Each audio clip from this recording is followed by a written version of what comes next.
A librarian? My sister Alara hissed, her voice a perfect imitation of our mother's faux sympathy. Oh, Lyra, after you lost Marcus, how dreadfully pathetic. We were standing in the drab hallway of the city courthouse, the scent of stale coffee and bureaucratic apathy clinging to the air. It was my wedding day. My mother, Delia, adjusted the lapel of her Chanel suit, a garment that cost more than my entire apartment. Hush, Ilara, it's sad, she murmured, loud enough for the entire hallway to hear. She always aimed so far above her station. Now she's found her proper level, dust and books. My father, Richard, didn't even bother to speak. He just checked his gold Rolex, his jaw tight with annoyance. He had a merger to attend to. He was already mentally calculating the cost of Alara's real wedding, the opulent gala planned for next month where she would be marrying Marcus Thorne. My Marcus, my ex-fiancé. I clutched the hand of my new husband, Elias Blackwood. He was a man who seemed to be made of quiet corners and gentle apologies. He wore a slightly too large tweed blazer, and his glasses were perpetually sliding down his nose. He was also the kindest, most decent man I had ever known. He smiled at me, a genuine, warm smile that didn't know how to calculate or condemn, and he squeezed my hand back. My family's polite, dismissive laughter followed us as we were called in to sign the register. "Married a librarian!" I heard my father snort into his phone as the door closed. "At least she's finally off my payroll, a complete write-off." They thought this was my surrender. They thought I had been so thoroughly broken, so completely defeated, that I had crawled away to marry the first quiet man who would have me. They saw Elias as my white flag, my consolation prize. They saw me as the failed daughter, the footnote to Alara's grand, glittering story. But my family, for all their cunning, was profoundly ignorant. They had no idea what kind of library my husband curated. They didn't know what chief archivist and owner of the Blackwood Athenaeum truly meant. They didn't know about the private vault, the special collection that had been sealed for 200 years. They thought my story was over. They had no idea that dust and books were just the beginning, and they certainly didn't know about the Archmage Ethelred or the lost Grimoire he had left behind. My life, up to that point, had been a masterclass in systematic erasure. I was the firstborn daughter, but Alara, 2 years younger, was the star.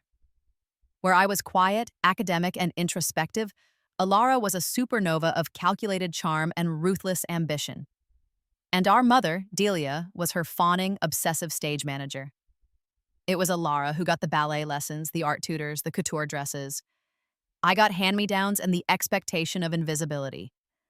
When Alara broke our grandmother's priceless Ming vase at age 10, she had simply pointed at me, her eyes brimming with false tears. "Lyra pushed me," she'd whispered. I was locked in my room for 3 days. My protests were dismissed as jealousy.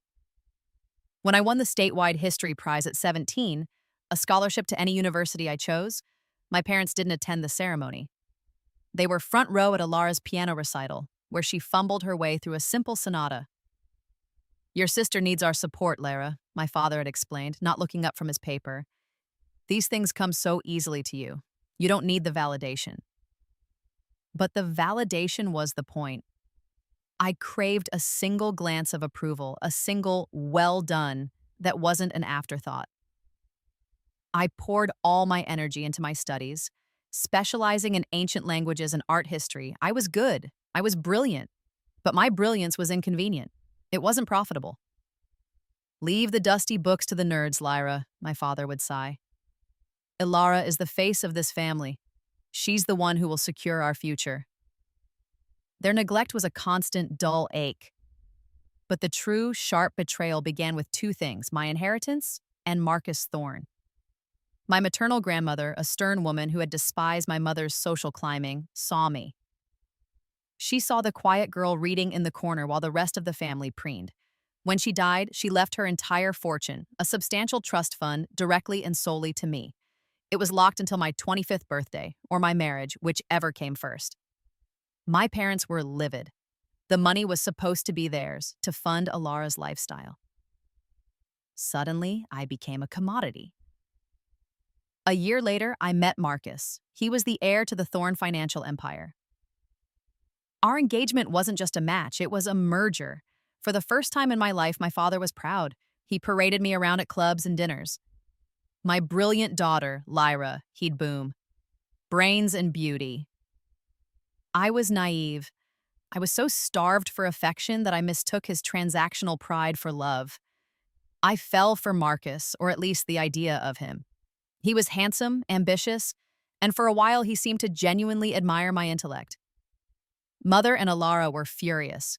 This was the life Alara was promised. This was her catch. And so the campaign began. It was subtle at first. Mother would sigh to Marcus over dinner. Oh, Lyra is so sensitive, so frail. She has these dark moods. We worry so.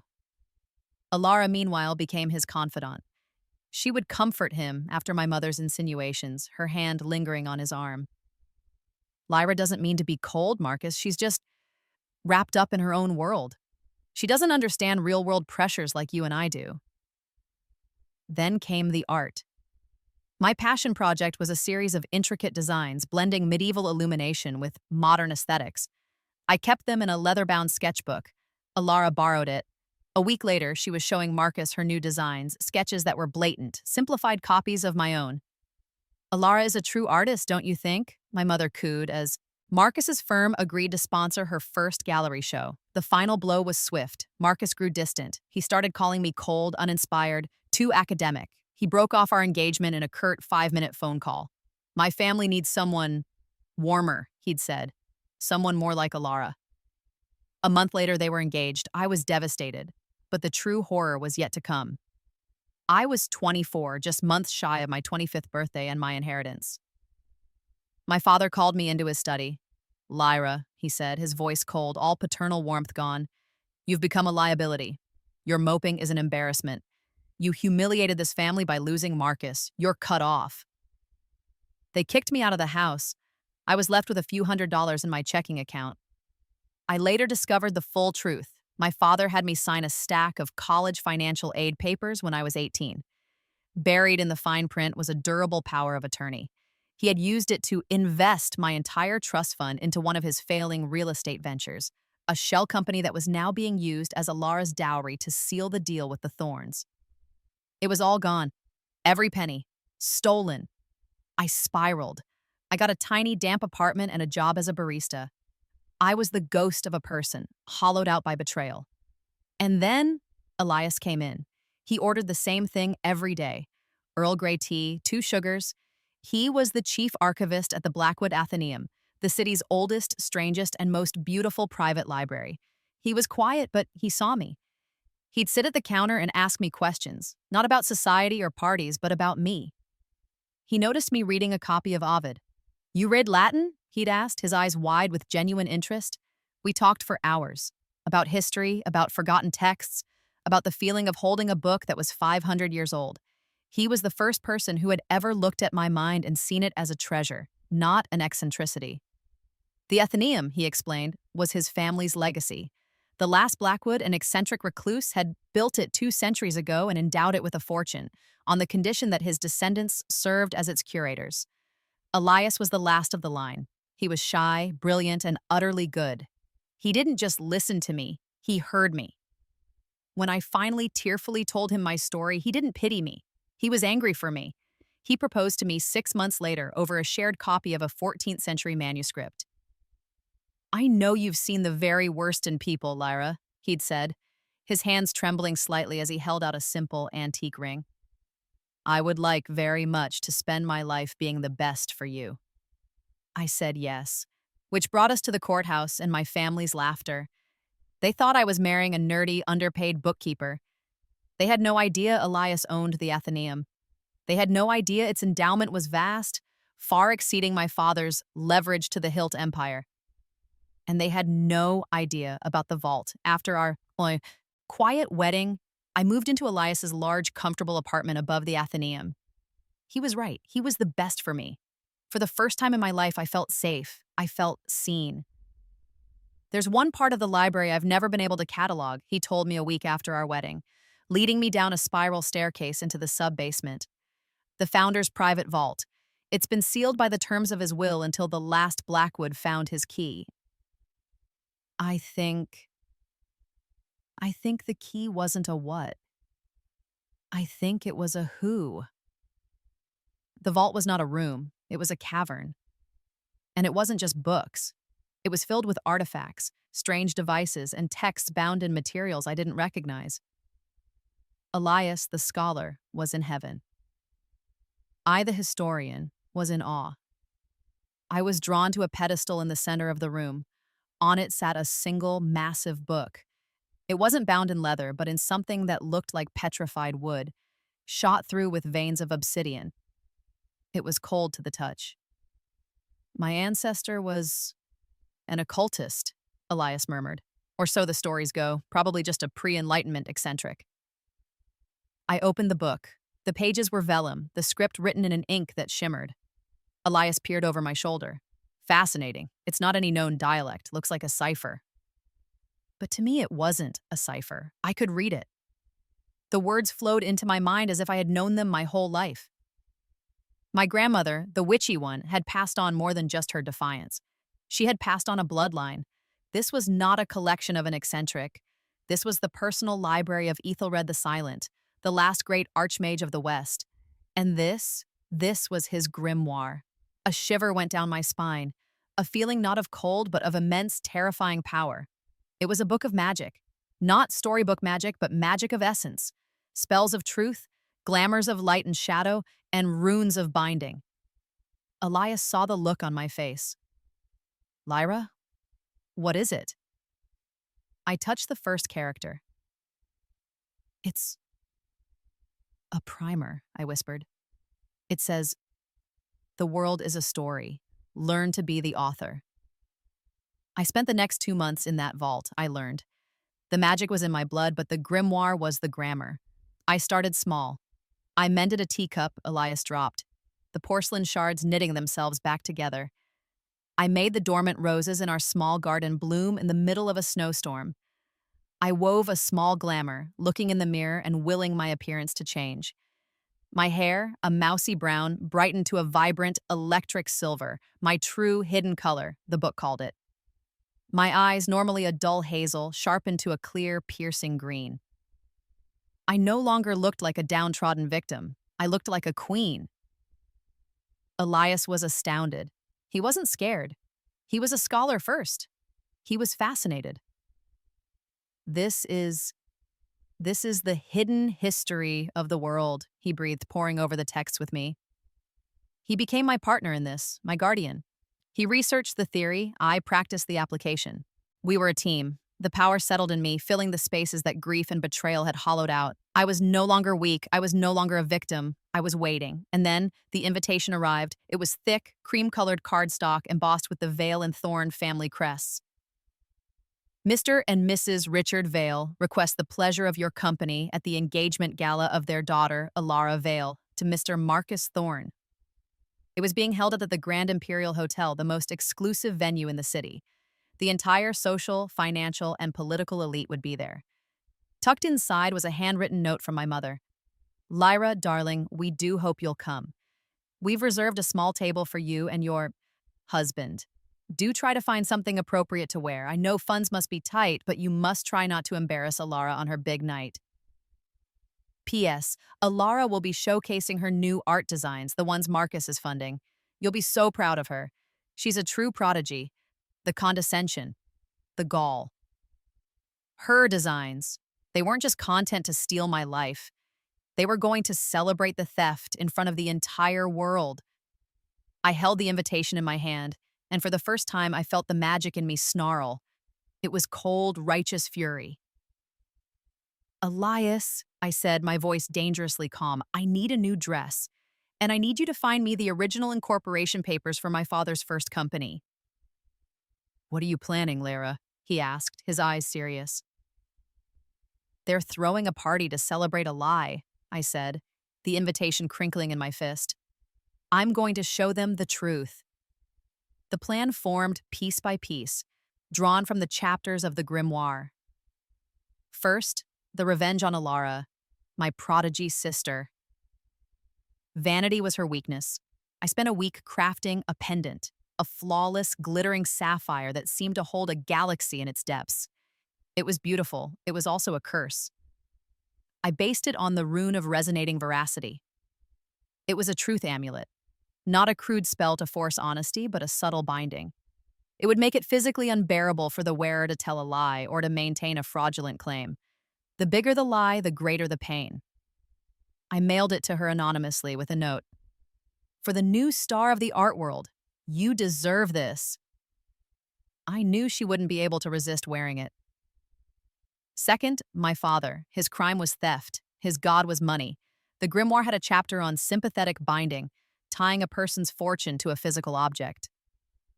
Elias, using the Athenium's vast resources, located it. My father's first ever stock certificate, the one that started his empire. He kept it framed above his desk, a monument to his own genius. I didn't need to touch it.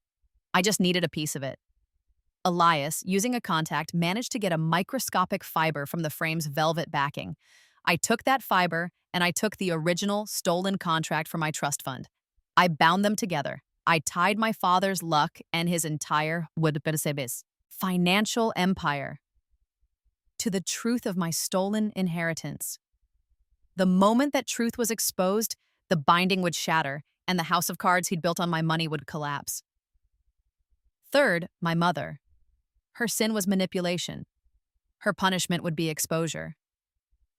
I needed nothing for this but my own presence. Finally, myself. I wove a glamour, not a disguise, but a revelation. I would walk into that ballroom as my true self. I wove protection runes into the seams of a simple midnight blue velvet dress. I let my silver hair grow long. I was no longer Lyra Vale, the cast-off. I was Lyra Blackwood, and I was coming to collect. The night of the gala, the Grand Imperial Ballroom was dripping with crystals and champagne. The air was thick with the scent of expensive perfume and calculated ambition. When Elias and I arrived, the chatter stopped. He was in a perfectly tailored tuxedo, his quiet demeanor now reading as intellectual confidence. I was a different person. My silver hair was swept up, my eyes were sharp, and the simple velvet dress seemed to drink the light in the room. I wore no jewelry save my wedding ring. I was not just beautiful, I was commanding. We walked past the receiving line. My mother, Delia, was greeting a senator. She saw us, her eyes scanned, dismissed us, and then snapped back. Her smile froze. She didn't recognize me. She saw a stranger, a new power player, someone she didn't know and therefore had to impress. "My dear," she gushed, cutting off the senator and rushing toward me. "I don't believe we've met. I am Delia Vale." "Hello, Mother," I said, my voice clear and cold. Delia's face went white. The blood drained from it. "Lyra," she whispered, horrified. She tried to compose herself to slip into her old role of dismissive matriarch. You look acceptable." It was a lie. And as it left her lips, she winced, a sharp, sudden pain as if pricked by a needle. The ambient magic I was projecting, an aura of truth, made the lie hurt. She tried again, choking on the word. "You look radiant." It was the truth, and it tasted like ash in her mouth. "What have you done to yourself?" "I simply stopped believing your version of me," I said. My father and Marcus found us. Father's eyes widened, not with paternal pride, but with a banker's appraisal. He saw my dress, my bearing, my unknown, confident husband. He saw money. "Lyra," he boomed, forcing a smile. "You clean up well, and this is your librarian?" "Elias Blackwood," Elias said, shaking his hand. His grip was firm. "Owner of the Blackwood Athenaeum." Father's smile faltered. Owner. He knew the Athenaeum. He knew the endowment. His eyes shot back to me, recalculating my worth. "Well," he sputtered. "What a surprise." Marcus just stared. He was a statue, his champagne glass frozen halfway to his lips. He was looking at me, but He was seeing the woman he'd been convinced to throw away, and then I saw Alara. She was holding court by the Ostite stage, preening and glowing. She looked like a fairy tale princess, and around her neck, glittering under the chandeliers, was my sapphire, the veracity amulet. "Marcus, darling, stop staring at her," Alara snapped, her voice like ice. She hadn't recognized me yet. She stalked over, her smile a perfect painted-on lie. "She's a nobody, just my sad little sister and her bookkeeper." "Alara," I said. Her face went through the same stages as my mother's: confusion, disbelief, and then pure, unadulterated rage. The woman I had become was a living refutation of every lie she'd ever told about me. "What are you doing here?" she hissed. "And what are you wearing?" "You invited me, remember?" I smiled. "I'm here to see your triumph. That's a stunning necklace, by the way. It looks heavy." Alara instinctively touched it. "It was a gift," she said, puffing up with pride. "From an anonymous admirer. Obviously someone with impeccable taste." "Obviously," I agreed. The main event began. My father took the stage, his voice full of false pride. "And now, to celebrate the future of the Vale and Thorn families, my daughter Alara, who will be showcasing the art designs that have taken the world by storm. And a toast to her fiancé, Marcus Thorn, whose vision is funding her incredible new line." The crowd applauded. Alara, beaming, swept onto the stage. She stood before a line of 5 large veiled easels. "Thank you, Daddy," she cooed into the microphone. "Thank you, Marcus. I've worked so hard on these designs." She touched the amulet. She flinched. So very hard," she tried again, her voice straining. They came to me in a dream." A small gasp. She was sweating. The amulet was burning her. The bigger the lie, the greater the pain. And this was the biggest lie of her life, told in front of the biggest crowd. "They are my..." She was struggling, her breath coming in short, pained gasps. The crowd murmured, confused. "Alara, darling, what is it?" Mother hissed from the front row. It hurts," Alara suddenly cried out, clawing at the necklace, but the clasp, sealed by magic, wouldn't open.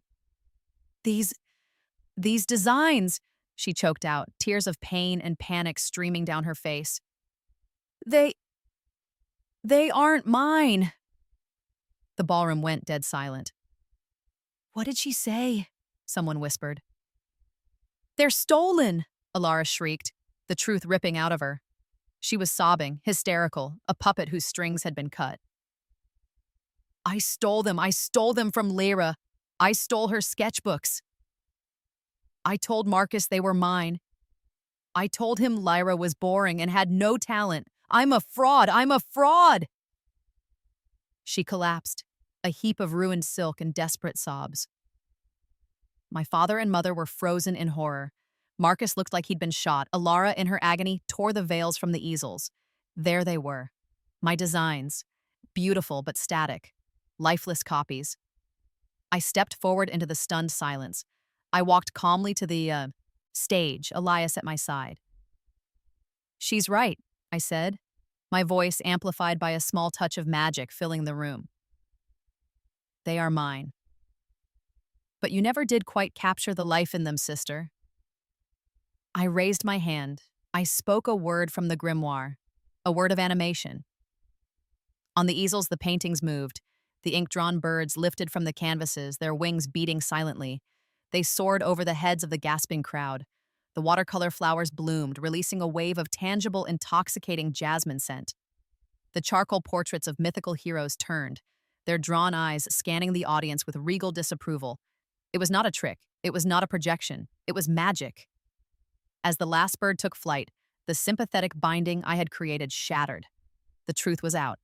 Across town in my father's office, the glass on his prized stock certificate exploded. In the ballroom, father's phone buzzed. He ignored it. It buzzed again and again, a frantic, desperate vibration. His entire financial empire, built on the stolen foundation of my trust, was unwinding in real time. A cold voice cut through the chaos. Richard Vale? Two men in dark, severe suits were walking toward the stage. They were from the SEC, accompanied by two uniformed police officers. An anonymous tip from me, backed by magically procured, irrefutable proof of the trust fund theft, had triggered the audit of his life. Mr. Vale, the agent said, you're under arrest for securities fraud, embezzlement, and multiple counts of wire fraud. You can't, Father roared. This is my party. It's over, Richard, the agent said, as they cuffed him. Father collapsed, a marionette no longer. His luck, his wealth, his identity, all gone. My mother, Delia, finally broke. Her face, a mask of social perfection, contorted into a snarl of pure hatred. You, she shrieked, her voice cracking. You witch! You filth! You ruined us! She lunged at me, her nails bared like claws. She never reached me. The protection runes I had woven into my dress flared. A shield of silver light erupted from me, throwing her backward. She landed in a heap at the foot of the stage, her Chanel suit ruined. But the war did more than just push her. It showed the room what I saw. A brief, shimmering illusion of her true self. A bitter, jealous, screaming creature consumed by envy. The room was a tableau of ruin. My father being dragged away in handcuffs, my sister sobbing hysterically on the stage, exposed as a fraud. My mother, a broken, humiliated heap on the floor, and Marcus. He was just staring at me, his face a mask of dawning, agonizing horror. It was all you, he whispered, the realization crushing him. It was always you. I looked at him, not with anger, but with finality. You chose, Marcus. You chose the lie. Now live with it. I turned to my husband. Elias, my rock, my partner, took my hand. Are you all right, my love? He asked. His voice the only calm in the storm, the magical ba. Birds I had created circled the ballroom one last time, then flew back to me, shrinking and flattening as they settled onto the pages of my original sketchbook, which I held in my other hand. I am now, I said. We turned and we walked out. We didn't run. We walked hand in hand through the silent, parted crowd. We left the chaos, the wreckage, and the ruins of the House of Vale behind us and stepped out into the clean, quiet night air. It has been a year since the Gala of Ruin. Richard Vale is in a federal prison. The audit I triggered, backed by the irrefutable truth of the Grimoire, unraveled his entire life's work. The sympathetic binding had been perfect. When his foundational lie was exposed, his entire empire, built on a web of fraud and my stolen inheritance, dissolved. He lost everything. He will die in prison. Delia is a pariah, penniless, friendless, and cast out from the society she worshipped. She lives in a tiny, state-funded apartment. The last I heard, she was seen trying to sell her old designer handbags at a consignment shop. They rejected them as fakes. Alara is in a private, long-term wellness facility. The shock of her public exposure, combined with the magical backlash of the veracity amulet, shattered her mind. She is a hollow shell, unable to stand the sight of paint, paper, or any reflective surface. Marcus and his family were deeply tarnished by the scandal. The merger was, of course, called off. He is a social and financial outcast, haunted by the knowledge that he traded a universe of truth and power for a cheap, glittering lie. And us? We are happy. We moved. Using the actual vast wealth Ethelred had left tied to his grimoire, we bought a beautiful, quiet estate in the countryside, surrounded by ancient woods and a wild sea. The Blackwood Athenaeum is now a world-renowned institute for preserved studies, secretly funded by us. Elias is the happiest I have ever seen him, a revered scholar translating texts that will reshape humanity's understanding of its own past. He is the guardian of the knowledge. I am its wielder. I am no longer Lyra Vale. I am Lyra Blackwood, and my power grows every day. I use the grimoire not for revenge, but for justice. We protect the world's hidden magic. We heal. We defend. And on occasion, we ensure that those who abuse their power, who build their empires on the backs of the broken, are brought to a reckoning. Tonight, I'm sitting with Elias in our real library. The one hidden behind a stone wall in our new home, the one filled with the artifacts of the Archmage. Elias is poring over a new text, his brow furrowed in concentration. I am practicing a small, delicate spell, making a tiny, swirling galaxy spin in the palm of my hand.